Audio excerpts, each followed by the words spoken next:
But I just wanted to start off just by saying thank you. I've had this in my heart for a really long time to just do something, something cohesive and something that was kind of like a one-shot deal on parenting. Because we talk about parenting kind of here and there in the course of like preaching through books of the Bible, but to get it all in one shot, I think there's just something really, really valuable to that. So I just want you to know I'm really excited that you guys decided to come. I'm super humbled. I realize you're giving up, basically an entire weekend to do this. And so it means a whole lot to me. I want you to know we do have a great weekend in front of us. It's just kind of a sketch of what we're doing tonight. We're going to have 2 sessions. We're going to break that up with a cheesecake dessert thing in between.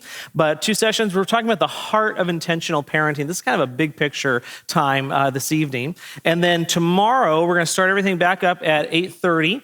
And like I said, we're going to have breakfast for us, for the kids. And then at 9, we're going to dive right back in. And we're going to talk about, first of all, the early years of intentional parenting. So we're going to talk about, all of those things that happen in the earliest years with our little kiddos. Then we're going to talk about the best years of intentional parenting, which, believe it or not, are the teenage years. And then we're going to wrap the whole thing up with 7 hot tips on intentional parenting. So when I got started kind of like diving into this and reading books and really thinking about the subject, I quickly realized there's more to say about parenting than any single person could ever say in a weekend. It's a huge subject. So kind of in addition to all of this of what we'll be covering here, we want to turn you on to some really good resources. So everybody's got a parent guide here. And in here, you'll find links or you'll find a list of some of the best books that at least Amy and I have ever found on parenting. These are books that have just meant a lot to us and are really highly regarded. We've also got links to some online things. There's a link to Focus on the Family. They've got some great articles over on Focus on the Family that are really targeted at specific issues. There's even an example here on if you have an issue with lying with your kids. They've got articles about that. And it's just really, really helpful kind of stuff. So we wanted to try and empower you guys and give you things that would be helpful to you as you go forward in your parenting journey. Also, part of the conference is we want to give away some books. So, like, my goal is that everybody would walk away with every family would walk away with one free book by the time you leave here. And I'm going to do my first 3 of them right now. I have 2 copies of Shepherding a Child's Heart. This is just absolutely outstanding for your 0 to 5 or 6. Okay, 0 to 5 or 6. This is the only book you need to read. It's that good. And then I've got 1 copy of Instructing a Child's Heart. And this is more of like your 6 up till teenage. So who wants shepherding? All right, Nick. There you go. It's that easy. All I got to do is raise your hands. Shepherding? There you go. Instructing? All right, perfect. Here you go. And I've got books for everybody. So that's just the start. We'll do 3 more tonight, and then I'll have more tomorrow. And there's lots of books, like I said, that I referred to and everything. Also, in the conference guide, also, if you open up your Cool Church app, then right there at the top, there's a logo that says Intentional Parenting. And if you go into that, what you'll find is links to outlines for all the sermons. So I decided it would be too hard to expect you to write every verse down and everything like that. So it's all there for you. So you can just sit and listen and take it from it what you can. All of the links, all of the quotes, everything is in there. There's links to all of these books to Amazon. So if you want to go through and just click out, then that's all right there for you. And when we're done, we're going to put the sermons in that same place as well. So I know some of you can't make it tomorrow and some people couldn't make it tonight. All of those things are going to be there for you. So just trying to do whatever we can to provide you guys with resources. Also, each time I'm going to just highlight a couple of good books, like kids' books, that our church recommends and have been really helpful to us. So the first, you guys all knew this had to be first, Jesus Storybook Bible. If you don't have a copy of the Jesus Storybook Bible, I'll give you a copy of it. It is that good. And it's just a great way to introduce your kids to the basic storyline of Scripture and to show how every verse points to Jesus somehow. She says every verse whispers his name. So if you haven't got a copy of Jesus Storybook Bible, we have them in the office just to give away, like they're that good. And we would love to recommend this to you. The second one, Sarah Costa made me aware of this one a few years ago. And it's called God Made All of Me. And I think we all know that sexual issues are just really like hot and heavy right now in the culture. And what can we do for our kids to protect them and to start laying a biblical foundation for sexuality? Well, this is a great book to start. It's written at a kid's level, and it's just outstanding. It gives them some terminology, some ways to talk about issues like that. And so we highly recommend this one, God Made All of Me. And again, there's links to it over in the app and everything. All right, so I'm going to make sure that's everything I wanted to say. That is everything I wanted to say. So a decent question that we should be asking as we kind of walk into a weekend like this is, what should we expect to get out of something like this? I mentioned earlier, like, this is a big investment of time. It's like all night Friday, half the day on Saturday. What should you expect to walk away with by Saturday afternoon? Many of us have been parenting for a really long time. Amy and I were just counting up the other day. We've been parenting for almost 19 years. And then it dawned on us that we have 13 years to go, and Ty's in a very similar situation to that. That's a long time. I am deeply persuaded that whatever God requires, God provides. Whatever God requires, God provides. We see that in salvation, right? God requires righteousness for us to go to heaven. And so God provides righteousness in the person of Jesus Christ. Well, I think there's something very similar to that in parenting. If God has called you to the responsibility of shepherding little hearts, of raising kids, I am deeply persuaded that he has already given you everything that you need to raise those kids, to disciple those kids, to shepherd their hearts. I believe that you are already equipped to do that. And so over the course of this weekend, I don't plan on telling you anything you don't already know. They wrote a book a number of years ago. I think the title of it was, if you're the kind of parent who buys books on parenting, you don't need to buy this book. Because the kinds of parents who come to these things and who read books about parenting are just fine anyways. It's the ones who aren't reading the books that are really in trouble. And I kind of feel like that about a conference like this. If you came here, you're fine. You probably don't even need to be here, but I'm glad you came anyways. So why are you here then? Maybe we should just, call it a night and let the babysitters just keep the kids. Maybe that's why you're here, actually. It's a free babysitting. Why do this? What are you going to get out of this? What I really hope to do this weekend is to remind you of some things that are easy to forget. In the chaos of parenting, in the busyness of it all, it's easy to get lost and to forget the things that really matter. And so what I hope to do is just remind you of things that you already know, and also just to encourage you here. This is a monumental task that you've embarked on. And so I hope that you walk out of here just with the winds of heaven in your sails, ready to take on the next parenting challenge that comes your way. One of the things that I've done over the years as I go to different conferences and seminars and pastors' things is I always try to look for just one thing that I can walk away with. And so I'd encourage you, as we're talking, as you're listening to this whole idea of intentional parenting, maybe just try to do that. See if there's one thing that you could really start to chew on, maybe a thought that you want to really consider, or maybe an action plan or something. And if you take one thing, and this is true of books, conferences, things like that, if you can walk away with one thing, that's a success. Now, maybe you'll have more than one thing, who knows? But if you can grab one thing, I think that would be really helpful for you.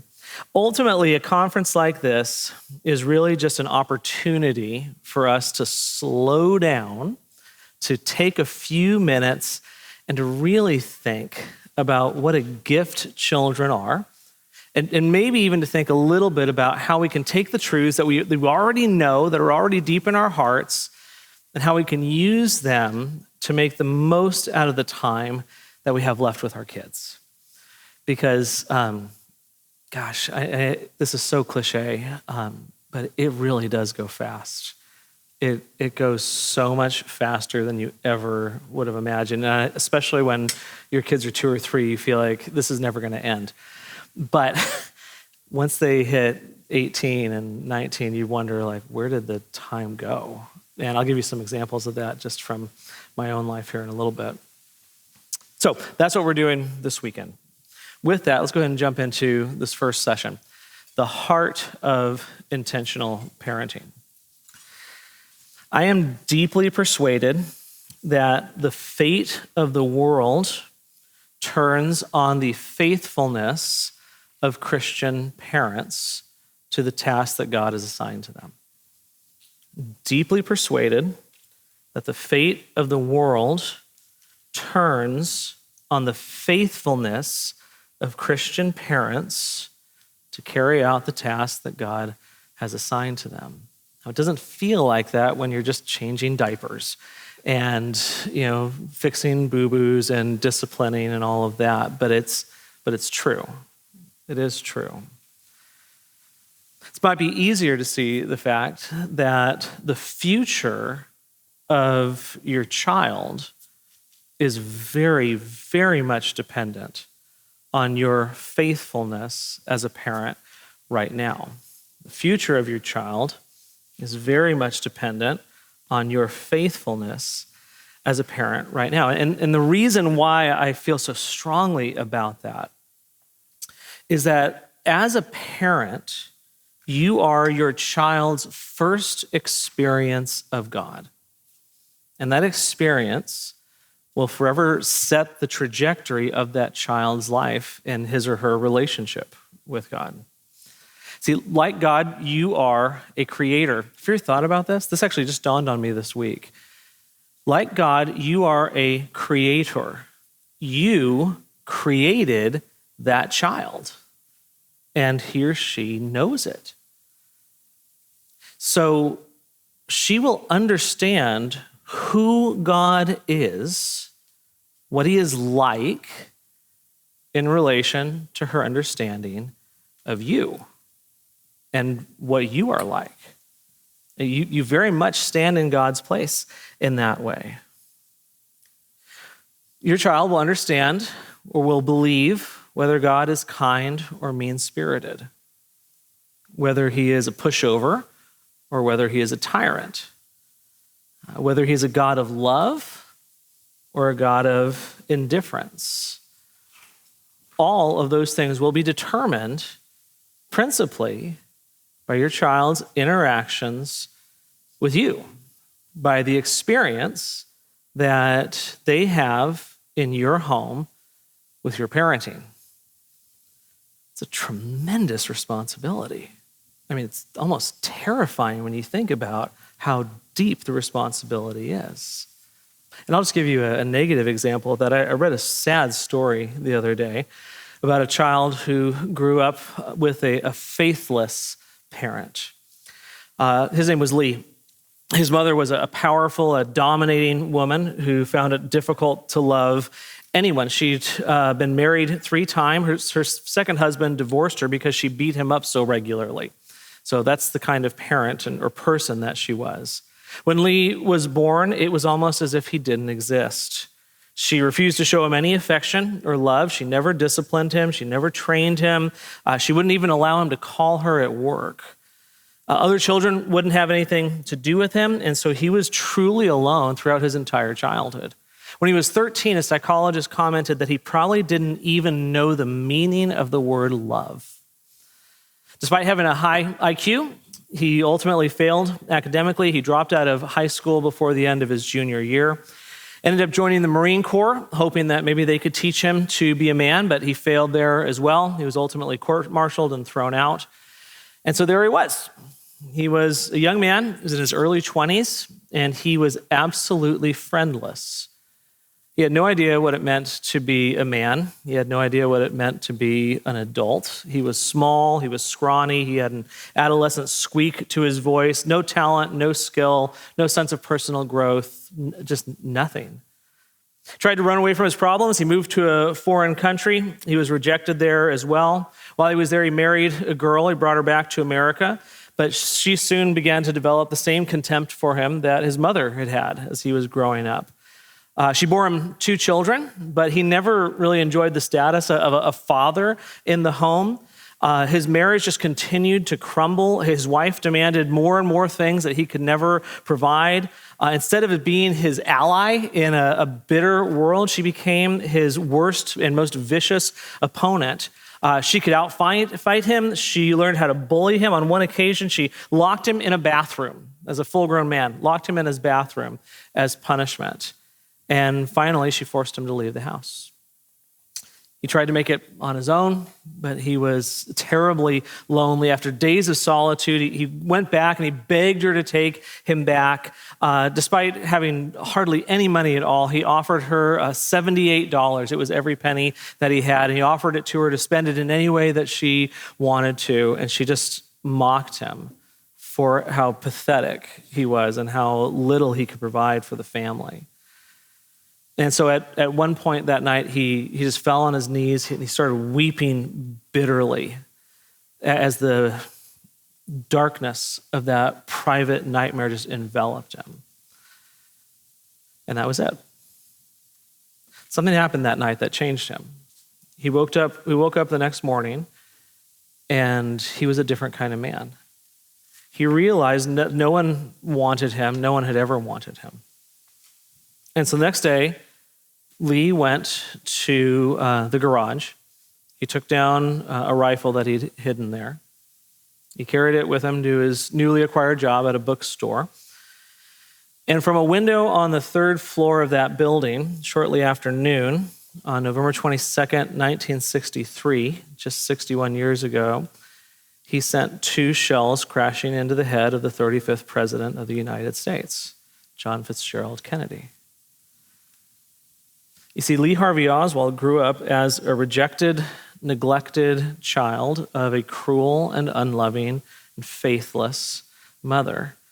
And throughout his entire miserable life, he lived out what he was taught in his home.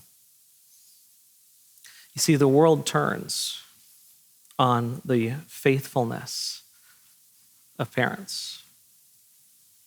In the 1800s, Robert Dabney wrote this. I love this. Hey, Cody, you're going to have to fix the PowerPoint for me. Oh, wait, no, I got to turn it on. It might be me. Got it. Thank you. He said, the education of children for God is the most important business done on earth. It is the one business for which the earth exists. And to it, all politics, all war, all literature, all money-making ought to be subordinated. And every parent, especially, ought to feel every hour of the day that next to making his own calling and election sure, this is the end for which he is kept alive by God.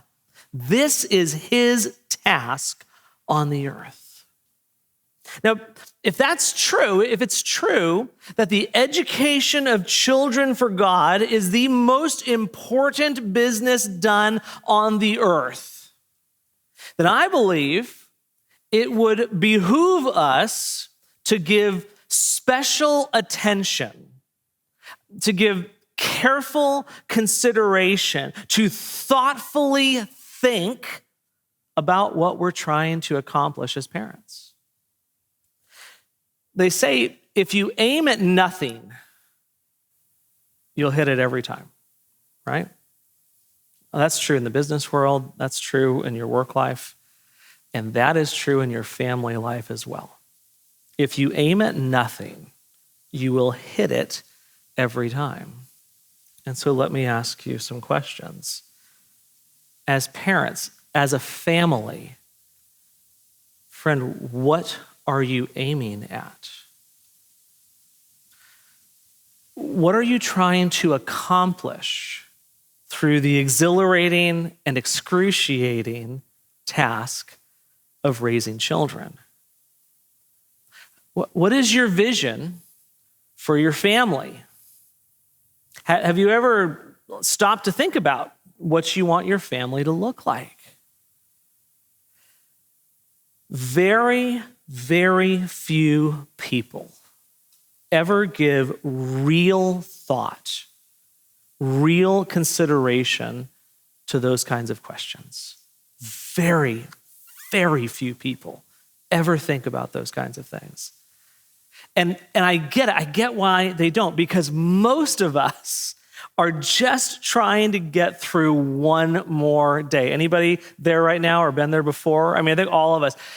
It's so hard because you're just trying to get through one more day, especially in the early years. So like, you have my deepest sympathy. I totally get it. But you're here right now. And the goal of a conference like this is to help you put some intention into your parenting, to give you just a few moments to think about your vision for your family, to help you take aim in your parenting so that you can make the most out of the years that you have left with your kids in your home. Now, before we can even begin to think about what all this means for your kids and the actual process of parenting, you need to think about Lee Harvey Oswald's mother again for a moment. Why did she do that to him? Why ignore a child in that way, to that extreme? Like, why did that happen?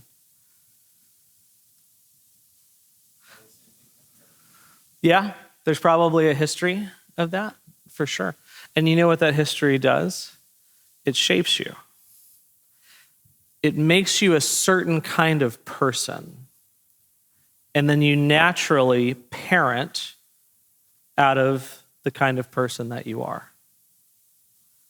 And so before we can talk about kind of the process of parenting and the nuts and bolts of all that, we need to take a minute and start with ourselves. We need to start with us. We need to think about what all of this means for us personally. Here's the big idea. If you want to raise kids that know the Lord and love the Lord, which I know you guys all do, if you want to raise kids that grow up to serve him faithfully and who do great things for the Lord, you can't lead people somewhere that you've never been.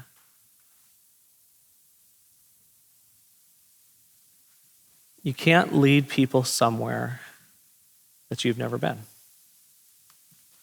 And so the task of parenting, the mechanics of that, really begins with you working on you a little bit.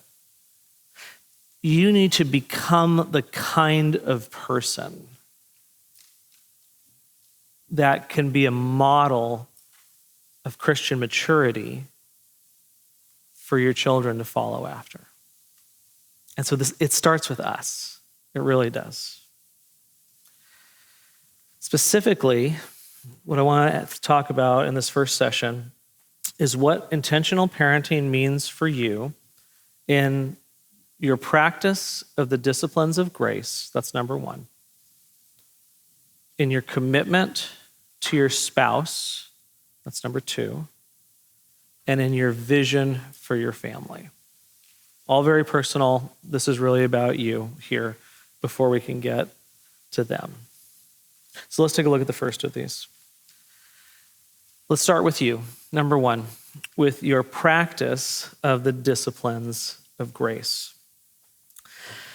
If there's anything that you need during these years, especially during these early years, if there's anything that you need during these years, it is grace. You need grace to keep your cool when your kids are driving you nuts. Can I get a witness, right? Like, can I get an amen and an amen? You need grace to fight the financial anxiety that naturally comes with parenting. You need grace to exercise wisdom for discipline and instruction. You need God's grace in your life. You need as much of God's grace in your life as you can possibly get. And so the question you should be asking is, where do I get that kind of grace? Where does that kind of grace come from? And the answer to that question is in the practice of the disciplines of grace. This is something Christians have been talking about for millennia. The disciplines of grace are disciplines that give grace free access to your life. When we don't practice the disciplines of grace, in a sense, we limit the grace's access to our lives. So what are the disciplines of grace? There are more than I could name tonight and explore, but I will hit some of the highlights. Number one, church attendance. Now, you knew I was going to go there. You're at a church, and some of you are feeling very squirmish right now, and that's okay. Like, just hear me out here. In my experience, one of the first disciplines of grace that parents abandon is the discipline of church attendance. And again, I get it. It makes so much sense because you are so tired all the time. And the thought of getting your kids dressed and driving to church only to have them misbehave for an hour and a half and possibly miss their naps is just overwhelming. I get it. Like, I totally get it. But what so many young parents seem to forget is that going to church is not an optional part of the Christian life.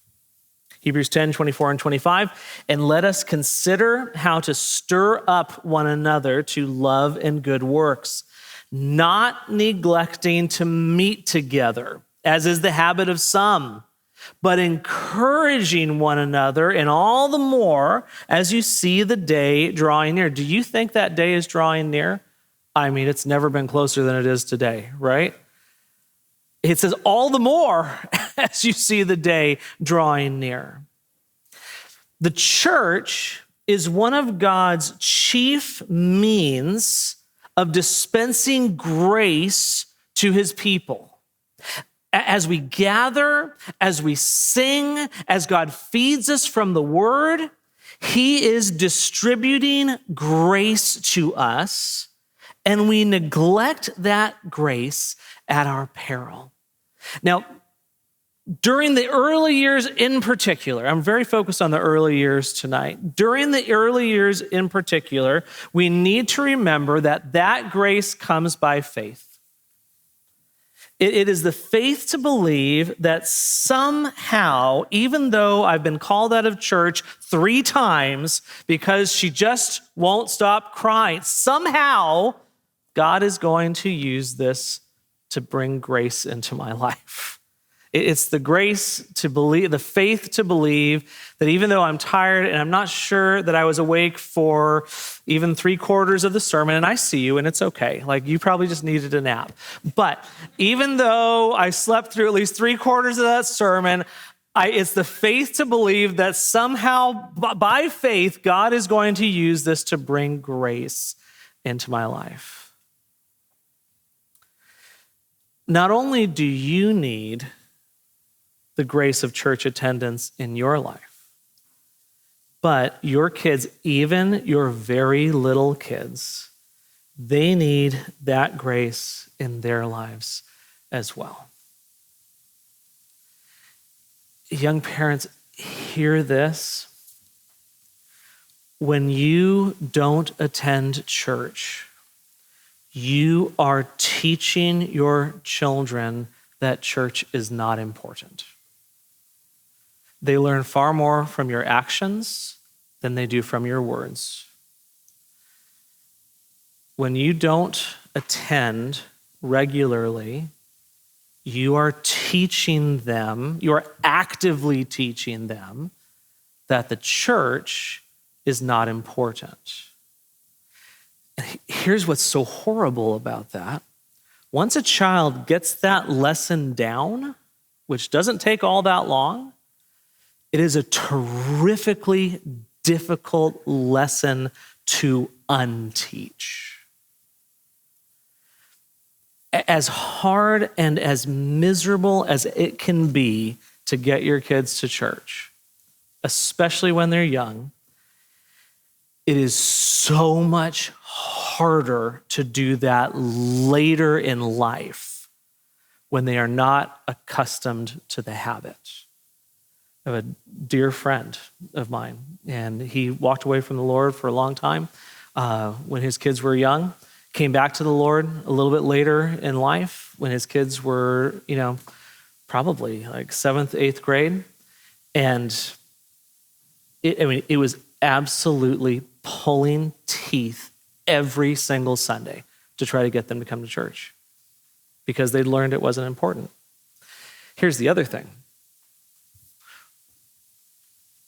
If you want to raise Christian kids, if you want to raise kids that are going to heaven, at the most basic level, if you want to raise kids that are going to follow the Lord and have all of the benefits that come from that, it is their commitment to weekly attendance at church which will hold their faith throughout their lifetimes. People who don't go to church just don't tend to follow the Lord. They don't make good decisions. They have no support structure around them. If you want your kids to have that kind of support structure, you want to build this habit into their lives at the earliest possible moment so that it sticks, or at least so that you have the best chance of getting it to stick. And if they wander away from the Lord, maybe in their teenage years or early 20s, you want them to have such a habit of church, that for that to be such an ingrained custom that when they come to their senses, as the prodigal son did, they know where to go back to. That starts right now. That starts when your child comes out of the womb, basically. I mean, you want to get that habit ingrained in their lives right now. All right. I've taken way too much time on that, so we're going to race through these next ones. But that's really important to me. I hope you guys got that point. Okay. Let's start with you. Number one, your practice of the disciplines of grace. The first of those is going to church. The second is prayer and Bible study. 1 Timothy chapter 4, verses 7 and 8 says, have nothing to do with irreverent, silly myths. Rather, train yourself, or you could translate that, discipline yourself for godliness. For while bodily training is of some value, godliness is of value in every way, as it holds promise for the present life and also for the life to come. The discipline of regular prayer and Bible study is a means of grace in your life. Now, again, this is the most difficult thing to do, or it is most difficult to do this during the most physically demanding season of your parenting experience, the early years.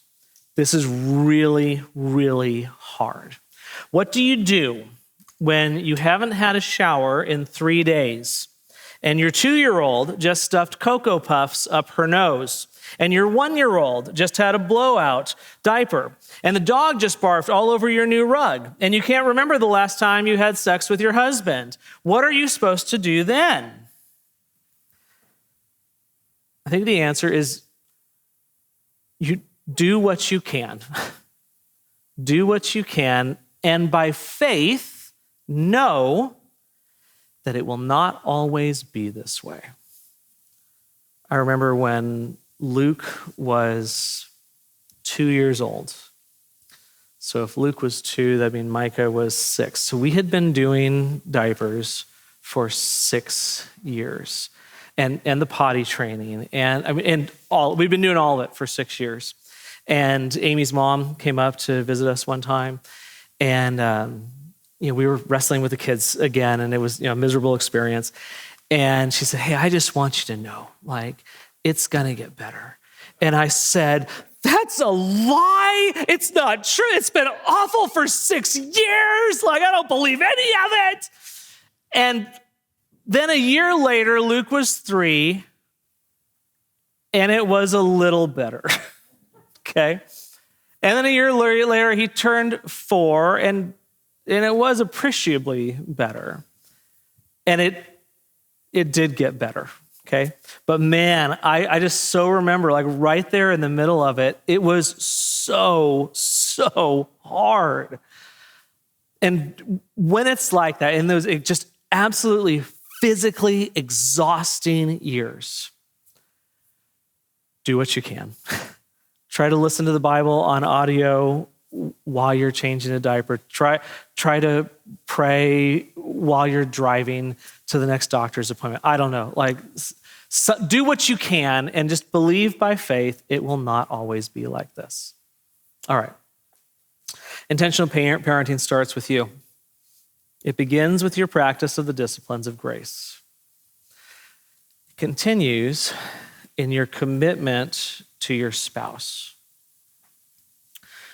One of the greatest temptations in parenting is to make your child the center of your home. And it is so easy to fall into this trap because children require so much from us. And children are also naturally inclined to make themselves the center of everything. That's why you are going to have to be intentional about your ongoing commitment to your spouse. And I just want to testify as someone who's gone before you in this, that it is worth making those intentional investments in your spouse during these early years, because the consequences of not doing that are grave. Amy and I have, somewhat recently entered into a season of our lives when we are noticing, seemingly on a daily basis, the devastating consequences in the lives of so many of our friends who did not make the commitment to make their spouse a priority. I can't even begin to tell you how many couples I know whose kids grew up or mostly grew up, and then who ended up looking at each other and realizing they didn't like each other anymore. And the kids were enough to keep them together for a while, but the lack of investment in their relationship ultimately led to divorce. Your relationship with your spouse needs to be the center of your home life. It's like a warm fire. It makes everything better in the home when that fire is hot and when it's the center of everything. Dads, your kids need to know that you love their mom even more than you love them. I told Ruthie that the other day. She just couldn't even, it couldn't even compute for her. And I figure she'll learn what it means later on, but they need to know that your relationship with your spouse is primary and that they are orbiting around this central institution of marriage. They need to see you be affectionate with one another because they need the security that your relationship with your spouse provides. I don't know if you realize that, but your relationship with your spouse, the warmth of that is what gives them the security that they need to move forward. Ecclesiastes 9:9 says, enjoy life with the wife whom you love, all the days of your vain life that he has given you under the sun, because that is your portion in life and in your toil at which you toil under the sun. It's a command. Enjoy life with the wife whom you love. Somehow, some way, it is desperately important that you make time to enjoy your spouse. Do not allow your marriage to degenerate into a business relationship where you have responsibilities and I have responsibilities and we get it done. Don't fall into that trap. Invest in one another. Make it your ambition to pursue ever-increasing measures of emotional and physical intimacy with one another, even when it's hard. And especially in the early years, man, it's hard. And just kind of like the last point I made, do what you can. And know it won't always be like that. So, intentional parenting starts with you. It begins with your practice of the disciplines of grace. It continues in your commitment to your spouse. And thirdly, in your vision for your family. Andreas and Margaret Kostenberger said it like this. I thought this was so helpful. Parents generally don't lack in good intentions. It's just that because of the stress and demands life throws at them, they often aren't able to make good on those intentions as life gradually gets busier and busier.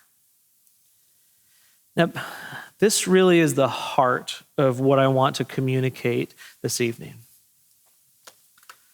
Friends,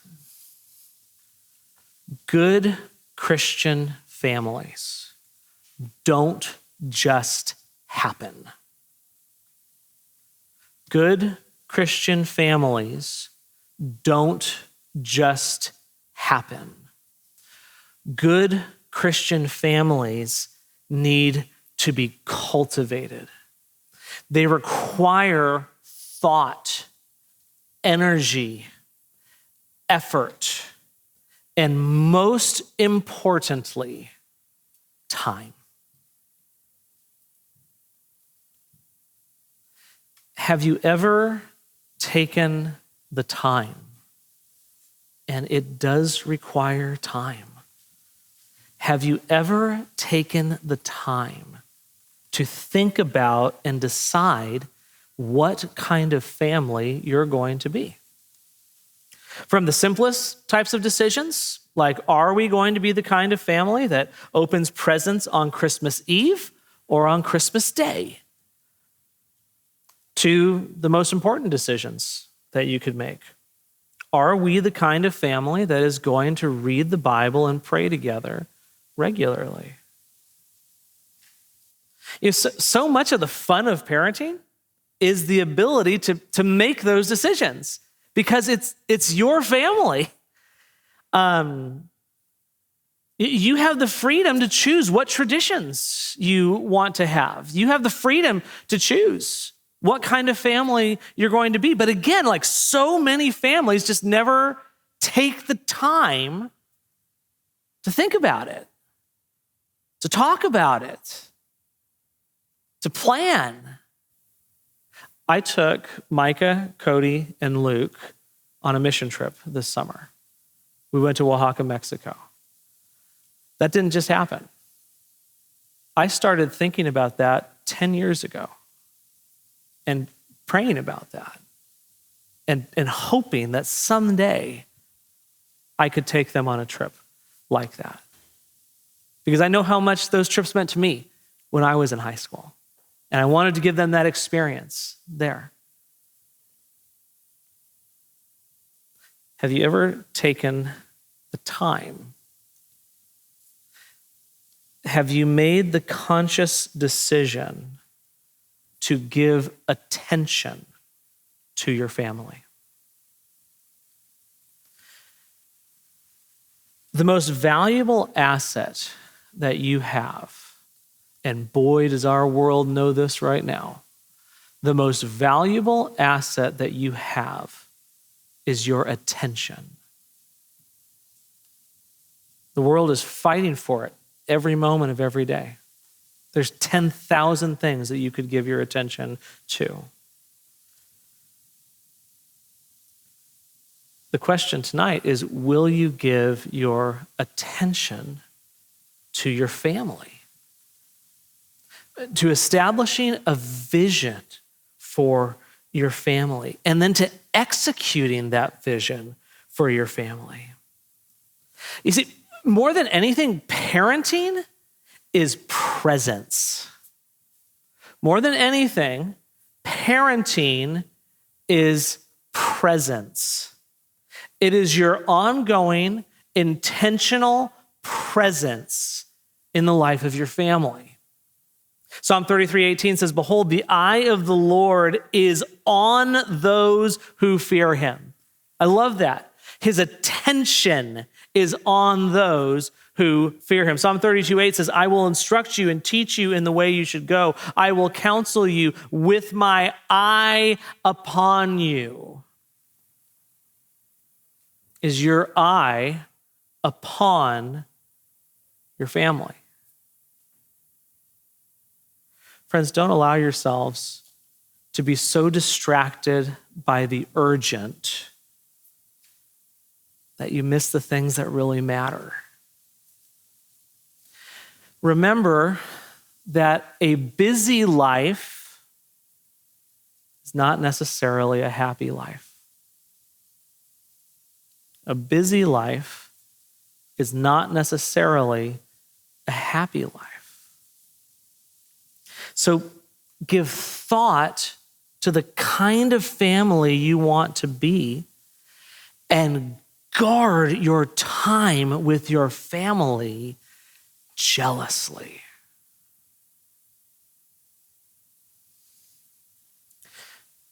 Now we're halfway there as far as the heart of intentional parenting.